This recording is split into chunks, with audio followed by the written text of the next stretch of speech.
जिल्लो helicopter ready कर जिल्लो जिल्लो माल दे তোমার ডায়লগটা মনে আছে বাবু? বলো তো। জিল্লো মাল দে আইল্যান্ড বলো। জিল্লু মাল দে বলো তো। এদিকে বলো। ডায়লগ ভালো করে বলো। আবার বলো।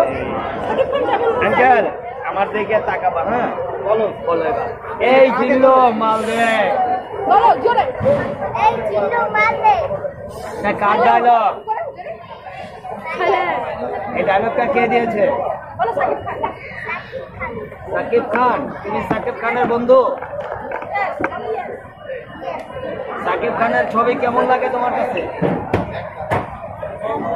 কার ছবি দেখতে এসেছো বলো আজকে দাঁড়িয়ে জোরে। আজকে দাঁড়িয়ে বলো শুরু মাসুদ। ভাই কি সিনেমা দেখতে আইছেন বলেন বলেন। বরবাদ টিকিট পাইছেন? বাহ, টিকিট পেয়েছেন আপনারা কয়জন এসেছেন 9 জন। কোথা থেকে আইছেন? কোনো সমস্যা হয়েছে নারায়ণগঞ্জ। ওই এরিয়ায় যায় নাই বরবাদ সিনেমা কোনো সিনেমা হলে? শাকিব খানকে খুবই ভালো লাগে। কোন একটা ডায়লগ মনে পড়ে আপনার সিনেমার? ভুলে গেছেন? শাকিব খানের কোন জিনিসটা আপনার ভালো লাগে? বাবা একটু স্টাইল করে দেখান তো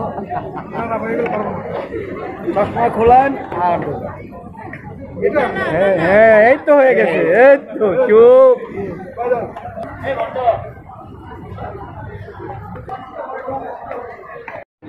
প্রথমে টিকেটটা জলদি কাটার কথা ছিল কিন্তু পরে এটাই কেটে ফেলেছি দেখতে ইচ্ছা করে। আচ্ছা, আর কোন সিনেমাটা আপনার বেশি ভালো লেগেছে? জঙ্গলিটা কেন বেশি ভালো লাগে? মেয়েটা খুব কিউট ছিল, বাকি ওর অ্যাক্টিংটা খুব সুন্দর ছিল। ছোট বাচ্চারা আসলে এত কষ্ট করে অ্যাক্টিং করে এত কনফিডেন্স ইউজুয়ালি অনেকজনের থাকে না, ক্যামেরা শাই হয়ে চলে যায়। আজকালকার বাচ্চারা তো আরও বেশি, কিন্তু ও খুব সুন্দরভাবে পোর্ট্রে করতে পেরেছে ক্যারেক্টারটা।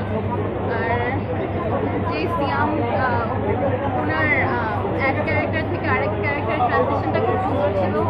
আর শেষে যে হোমলেস যার অ্যাক্ট করছিল ওটা খুব সুন্দরভাবে করেছে। ওটা এত সুন্দরভাবে করা যায় না। আর আমি বাংলা পলিটিক্স কমে দেখেছি।